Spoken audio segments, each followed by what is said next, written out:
Scene script. Picture this. You wake up, check your phone, get ready for work, and spend the rest of your day in a cycle of consuming and producing.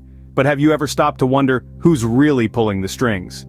Welcome to a world where unseen chains bind us, where our actions, thoughts, and desires are subtly steered by invisible puppeteers. We are living in an era where societal control and manipulation have become so ingrained in our lives that we often fail to recognize them. Consider consumerism. We live in a world where our worth is often measured by our possessions. The constant desire for more keeps us in a cycle of dissatisfaction, with our identities tied to material objects. But who benefits from this cycle? Look at the media. It shapes narratives and influences our perception of reality. We are bombarded with sensationalism that skews our understanding of the world around us and often leaves us confused. But who is behind the narratives? Think about our education system. Does it foster critical thinking, or does it prime us for conformity?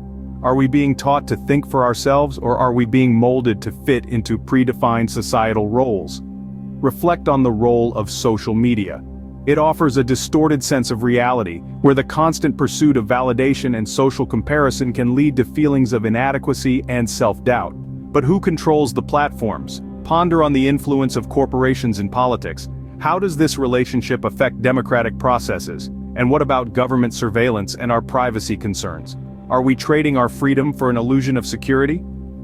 Consider cultural conditioning and societal norms that limit our personal freedom. How do they affect our choices and behavior? And how does fear play into this, used as a tool for control in various aspects of society? Think about the healthcare industry, the workplace, political polarization, the erosion of civil liberties, and environmental concerns. How are these areas manipulated to keep us submissive and confused? Prepare to unmask the invisible puppeteers and see the world with new eyes. As we delve into this labyrinth of control and manipulation, remember, awareness is the first step towards freedom. We live in a world where happiness is a purchase away, or so we've been led to believe. The allure of shiny new gadgets, the latest fashion trends, the swankiest cars, all promise a slice of joy, a moment of satisfaction. But does it last? This is the mirage of materialism, a deceptive illusion that keeps us running in circles, forever chasing the next big thing. Consumerism, a cornerstone of our society, perpetuates this cycle of endless desire and fleeting fulfillment. We're conditioned to equate possessions with success, our identities intertwined with what we own. Yet this pursuit often leaves us feeling empty, our self-worth oscillating with the whims of the market. The constant bombardment of advertisements fuels our insecurities, convincing us that we're perpetually deficient, that happiness is just one purchase away. But is this pursuit of material wealth truly the path to fulfillment? Turn on the news, and you're invited into a world carefully constructed to shape your reality. The media, with its powerful reach and influence, doesn't just report the news, it crafts narratives, shapes public opinion, and subtly molds our perception. Consider sensationalism, the spice in the media's stew, that makes headlines more enticing and stories more captivating. Sensationalism isn't just about making things more interesting. It's a tool used to skew our understanding of reality, to amplify the drama, the fear, and the outrage. But why? Well, it keeps us hooked, doesn't it? It keeps us coming back for more. The media knows that we're wired to pay attention to threats, to conflict, to the extraordinary. And they use that knowledge to their advantage. It's a mind game, really. They're not just selling news. They're selling emotions, perspectives, worldviews. So, whose reality are we really living in? Our lives are more connected than ever, yet we've never felt so alone. The paradox of social media is that it brings us closer while simultaneously pushing us apart. It's a realm where reality becomes distorted, filtered through a lens of carefully curated snapshots and witty captions. We compare our lives to the highlight reels of others, fostering feelings of inadequacy and dissatisfaction. It becomes a constant pursuit of validation, measured in likes, shares, and retweets. The double-edged sword of social media cuts deep, carving out a space where we can express ourselves, yet also trapping us in a cycle of approval-seeking. It's a virtual world that subtly dictates our actions, thoughts, and self-perception, often to the detriment of our mental well-being. The question then arises, amidst all the noise and the clamor for attention, are we losing touch with our true selves? In this digital age, are we losing touch with our true selves? In the grand chessboard of society, who are the real kings and queens? A question that leads us to the intricate dance between corporations and politics.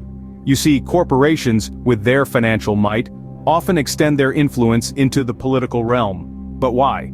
To safeguard their interests, of course. This influence is not always visible, but it's there, subtly shaping policy, legislation, and the very fabric of our society. It's seen in the way tax laws favor the wealthy, in the light regulations that allow corporations to thrive, even at the expense of the environment or the common good. These corporations, these kings and queens, do they undermine the democratic processes we hold dear? If they dictate the rules, where does that leave us, the people? Are we merely spectators or participants in this game? Or are we, as it often seems, mere pawns in this high-stakes game? We pride ourselves on our freedoms, but just how free are we really? In our modern society, the notion of freedom often takes on a deceptive guise.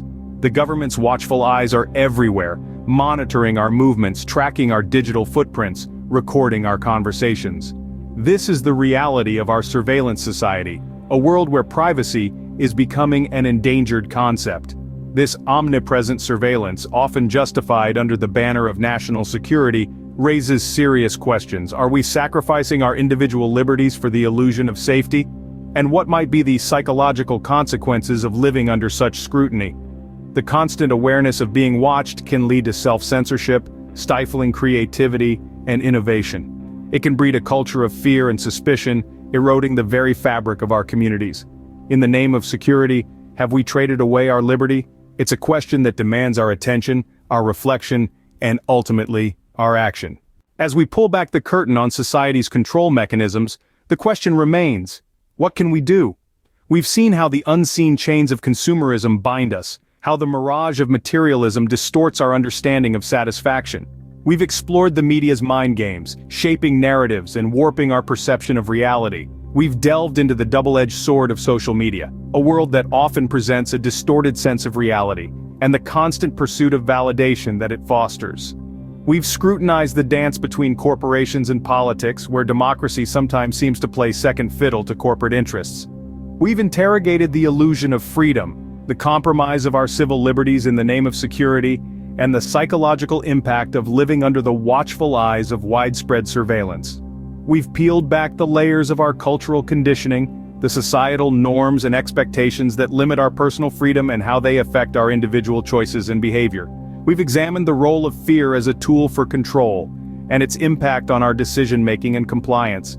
We've questioned the healthcare industry, where profits sometimes seem to be prioritized over well-being, and the influence of pharmaceutical companies on mental health treatment. We've looked at workplace exploitation, the culture that values productivity over well-being, and the issues of overwork and burnout. We've explored political polarization, the deliberate division of people along political lines for control purposes.